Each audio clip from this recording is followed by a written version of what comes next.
Hello students, कल की class में हम लोगों ने प्राथमिक सामग्री के बारे में पढ़ा था। प्राथमिक सामग्री और द्वितीयक सामग्री किसे कहते हैं? सामग्री के जो प्राथमिक एवं द्वितीयक स्रोत क्या क्या होते हैं, सामग्री क्या है, परिभाषा क्या है, सामग्री का अर्थ क्या है और सामग्री के प्रकार कौन कौन से हैं। हमने पढ़ा था प्राथमिक सामग्री के बारे में। कल इस पर हमने विस्तार से चर्चा की थी। वह सामग्री प्राथमिक होती है जो एक विशेष शोध समस्या को हल करने के विशेष उद्देश्य हेतु संकलित की गई हो। वे सूचना या आंकड़े जिनको पहली बार एकत्रित किया गया हो और जिनके संकलन का दायित्व शोधकर्ता या अन्वेषणकर्ता का स्वयं का हो। मैंने आपको कल समझाया था कि जब किसी भी प्रकार का अनुसंधान किया जाता है तब दो प्रकार की जानकारी, दो प्रकार की सूचना, दो प्रकार की सामग्री, तथ्य, आंकड़े, आप कुछ भी इन्हें कह सकते हैं, हमें एकत्रित करने होते हैं। कुछ सूचना स्वयं अनुसंधानकर्ता को या शोधकर्ता को एकत्रित करनी होती है, स्वयं क्षेत्र में जाकर, स्वयं बातचीत करके, साक्षात्कार करके, अनुसूची भरवा के, प्रश्नावली भरवा के, किसी भी तरीके से वो जो भी उन्होंने प्रश्नावली, जो भी उन्होंने अनुसंधान की प्रविधियों का चयन किया है उस हिसाब से उनको एकत्रित करने होते हैं। जबकि कुछ सामग्री ऐसी होती है जो स्वयं अध्ययनकर्ता या शोधकर्ता एकत्रित नहीं करता, बल्कि उससे पूर्व जो शोधकर्ता, जो अध्ययनकर्ता एकत्रित कर चुके हैं उनकी सामग्री का प्रयोग करता है। हर बार एक ही जानकारी को जुटाना जरूरी नहीं है, निरर्थक है। एक अनुसंधान जो किया जा चुका है, जो निष्कर्ष निकाले जा चुके हैं, जो सिद्धांत निर्मित हो चुके हैं, जो अवधारणाएं स्थापित हो चुकी हैं, उन्हीं पर बार बार खोज करना, उन्हीं का अनुसंधान करना या उन्हीं पर शोध करना समय का, धन का, श्रम का, सभी का व्यर्थ जाना है।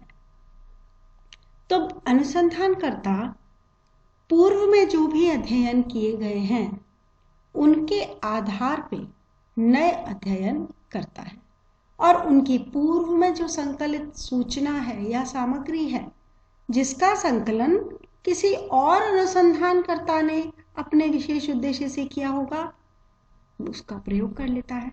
तो एक सूचना एक अवलोकनकर्ता, अध्ययनकर्ता या शोधकर्ता के लिए प्राथमिक हो सकती है। वही सूचना जब कोई अन्य अध्ययनकर्ता प्रयोग में लेता है तब उसके लिए वह द्वितीयक सूचना बन जाती है। तो इस प्रकार से हम ये कह सकते हैं कि प्राथमिक सूचना और द्वितीयक सूचना अलग अलग होती है। अब हम बात करते हैं प्राथमिक सामग्री और द्वितीयक सामग्री में अंतर की। तो कुछ आधारों पर हम देख सकते हैं कि किस प्रकार प्राथमिक और द्वितीयक सामग्री को भिन्न किया जा सकता है। पहला आधार यहां पर मैंने लिया है संकलन।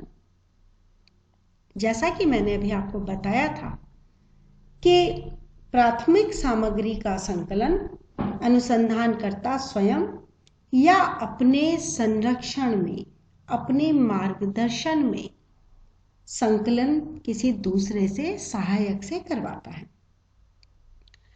जब अनुसंधान करने वाला इस सामग्री का संकलन कर लेता है स्वयं या उसके सहायक के सहायता से, तब उसके द्वारा संकलित सामग्री उसके लिए प्राथमिक रहती है, किंतु दूसरे अध्ययनकर्ताओं के लिए वही द्वितीयक सामग्री बन जाती है। तो संकलन के आधार पर द्वितीयक सामग्री को अगर हम देखें तो दूसरे अनुसंधानकर्ता द्वारा, संगठन द्वारा, एजेंसियों द्वारा, किंतु संपूर्ण सामग्री का उपयोग नहीं किया जाता। संकलन तो किया गया है दूसरे अनुसंधानकर्ता ने अपनी आवश्यकता को ध्यान में रख के, अपनी अध्ययन के उद्देश्यों को ध्यान में रख के, लेकिन जब कोई अनुसंधान करने वाला उस सूचना का उपयोग करता है तो फिर अपने अध्ययन में जो उसकी आवश्यकता है उसके अनुसार लेता है और उसको अपने शोध में उस स्रोत का संदर्भ देता है कि मैंने ये सूचना फला जगह से उठाई है, मैंने यह सामग्री इस अनुसंधानकर्ता द्वारा किए गए अनुसंधान में से उठाई है। ठीक है। अब दूसरा बिंदु आता है संबंध एवं मौलिकता।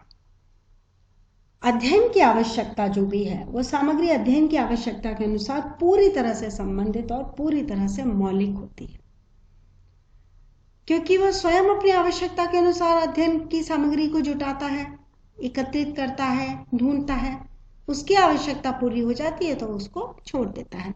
इसी प्रकार द्वितीयक सामग्री जो भाग उससे संबंधित होता है उसको वो ले लेता है और जो भाग उससे संबंधित नहीं होता उसे वो वहीं छोड़ देता है। तो इस प्रकार द्वितीयक सामग्री का संबंध और मौलिकता आवश्यकता से प्रभावित होती है। तीसरा हम लेते हैं विश्वसनीयता, प्रामाणिकता। तो जो सामग्री अनुसंधानकर्ता स्वयं एकत्रित करता है वो उसके लिए पूर्ण रूप से दावा कर सकता है कि यह सामग्री मेरी खुद के द्वारा एकत्रित की गई है, यह सामग्री विश्वसनीय भी है, विश्वसनीय होने के साथ साथ यह सत्य है और प्रामाणिक है, इसको मैं पुनः साबित कर सकता हूं। जबकि किसी अन्य के द्वारा एकत्रित किए गए तथ्यों पर अनुसंधानकर्ता विश्वसनीयता का दावा नहीं कर सकता, सत्यता का दावा नहीं कर सकता। वो ये नहीं कह सकता कि यह सामग्री मेरे द्वारा प्रस्तुत की गई है इसलिए मैं इसकी सत्यता की पूरी आपको गारंटी देता हूं। ऐसा नहीं हो सकता क्योंकि उसकी एक सीमा है, उसने स्वयं ने भी तथ्य एकत्रित नहीं किए हैं। उस सीमा के होने के कारण उसके डिपेंडेंस होने के कारण वह उस पर दावा नहीं कर सकता। इसके बाद हम देखते हैं चौथा आधार,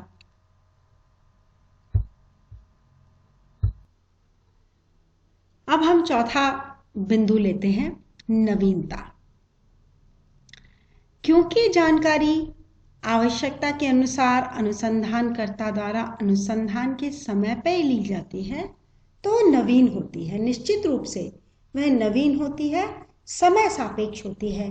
समय सापेक्ष का अर्थ हुआ जिस समय पर अनुसंधान किया जा रहा है वह जानकारी उसी समय के सापेक्ष है, रेलेवेंट है और अद्यतन है, अपडेटेड जानकारी है। अपडेटेड जानकारी क्यों हुई? क्योंकि जब तक अनुसंधान होता है उस जानकारी में नई नई चीजें जुड़ती रहती हैं, जबकि इसके विपरीत द्वितीयक सामग्री पुरातन सामग्री हो जाती है। एक उदाहरण लेते हैं, यदि आपको भारत की जनसंख्या की रूपरेखा पर, भारत की जनसंख्या की कुछ विषय वस्तु पर या किसी पक्ष पर अध्ययन करना है तो आपको जानकारी कैसे मिलेगी? 2010 की जो जनगणना हुई थी तब की जानकारी आपके पास है। तो द्वितीयक जानकारी जो है, द्वितीयक सामग्री जो है वो उस समय की है जिस समय वो एकत्रित की गई थी, पुरातन है। इसी कारण से वह समय सापेक्ष नहीं है, गतावधिक नहीं है, यानी कि वह आउटडेटेड है, अपडेटेड नहीं है। इसके बाद अगला अंतर आता है निष्कर्ष और सामान्यीकरण का। क्योंकि प्राथमिक सामग्री अध्ययनकर्ता द्वारा, अनुसंधानकर्ता द्वारा स्वयं एकत्रित की जाती है तो वो अधिक वैज्ञानिक और महत्वपूर्ण होती है, जबकि द्वितीयक सामग्री उस समय पर जरूर वो वैज्ञानिक हो सकती है जिस समय वो एकत्रित की गई थी, लेकिन समय बीत जाने के बाद वह उसकी वैज्ञानिकता पर प्रश्न चिन्ह लग जाता है, उसकी विश्वसनीयता पर भी प्रश्न चिन्ह लग जाता है और महत्वपूर्ण तो वह आवश्यकता अनुसार होती है। तो द्वितीयक सामग्री अनेक अनुसंधानकर्ता के लिए बहुत अधिक महत्वपूर्ण नहीं होती है। अंतिम अंतर जो हम देख रहे हैं वो है उपयोगिता। अनुसंधान में प्राथमिक सामग्री का उपयोग अधिकतम किया जाता है, तभी वह अनुसंधान कहलाता है। अनुसंधान प्राथमिक तथ्यों पर आधारित होता है, तभी वह अधिक सार्थक होता है, महत्वपूर्ण होता है और कम से कम परिवर्तन के साथ प्राथमिक सामग्री का प्रयोग कर लिया जाता है। जैसी एकत्रित हुई है वैसी की वैसी उसको अध्ययन में, शोध में प्रयोग कर लिया जाता है, क्योंकि वह सामग्री नवीनतम होती है। लेकिन द्वितीयक सामग्री का प्रयोग एक तो अनुसंधान में अध्ययन से संबंधित होने पर ही किया जाता है, तो बहुत ही कम मात्रा में किया जाता है, थोड़ा बहुत मात्रा में किया जाता है, और उसके बाद उसमें कोई संशोधन किए जाते हैं। संशोधन करने क्यों ज़रूरी होते हैं? क्योंकि वह जो सामग्री है वो अध्ययनकर्ता के शोध के विषय के अनुरूप है या नहीं, ये देखना पड़ता है। अगर विषय से ज़्यादा संबंधित नहीं है तो उसको कम कर दिया जाता है। अगर विषय से संबंधित तो है लेकिन उसमें संशोधन की आवश्यकता है तो उसको संशोधित किया जाता है, या अगर परिवर्तन करना ज़रूरी है तो परिवर्तन करने के बाद ही उसका प्रयोग संभव होता है। तो इस प्रकार हम ये कह सकते हैं कि प्राथमिक सामग्री और द्वितीयक सामग्री में बहुत अधिक अंतर पाया जाता है। वैज्ञानिक का प्रयास हमेशा ये रहता है कि वो अपने शोध में, अपने अनुसंधान में ऐसी सामग्री एकत्रित करे जो बहुत ही सत्य हो, प्रमाणित हो और विश्वसनीय हो, तभी उसका अनुसंधान सफल होता है। तो सामग्री की सत्यता और विश्वसनीयता के लिए उसे ये बहुत ध्यान रखना पड़ता है कि सामग्री कहाँ से, कैसे और किसके द्वारा एकत्रित की जा रही है। तो सामग्री जहाँ से एकत्रित की जाती है उसको हम सामग्री का स्रोत कहते हैं, और सामग्री कैसे एकत्रित की जाती है उसको हम सामग्री संकलन की प्रविधियां कहते हैं। तो इस प्रकार सामग्री कहाँ से कैसे एकत्रित की जाए इस बात का निर्णय जब अनुसंधानकर्ता कर लेता है तब वह प्रविधियों का चुनाव करता है और सामग्री के स्रोतों का चुनाव करता है और सामग्री के अध्ययन क्षेत्र का चुनाव करता है। तो ये एक अनुसंधान की संपूर्ण प्रक्रिया है जिसमें कि वह सामग्री का संकलन करता है, संकलन करने के बाद तथ्यों को वर्गीकरण, सारणीयन करने के बाद विश्लेषण करता है, जो कि हम आगे की कक्षा में पढ़ेंगे। तो आप जितना मैंने आज आपको बताया है, आज और कल का मिलाकर के प्राथमिक सामग्री और द्वितीयक सामग्री के बारे में आपको स्पष्ट हुआ होगा। अगर आपको किसी भी तरह की कोई इसमें कठिनाई आ रही है या कोई जिज्ञासा है या किसी तरह की कोई शंका है, कोई डाउट है, कुछ समझ नहीं आया है, तो आप बिल्कुल मुझसे संपर्क कर सकती हैं और उसके बाद आप इसके बारे में मुझसे पूरी विस्तार से फिर से जानकारी ले सकती हैं। आप आज के लिए इतना ही। अब हम इसके बाद सामग्री के स्रोतों के ऊपर चर्चा करेंगे अगली कक्षा में। Thank you.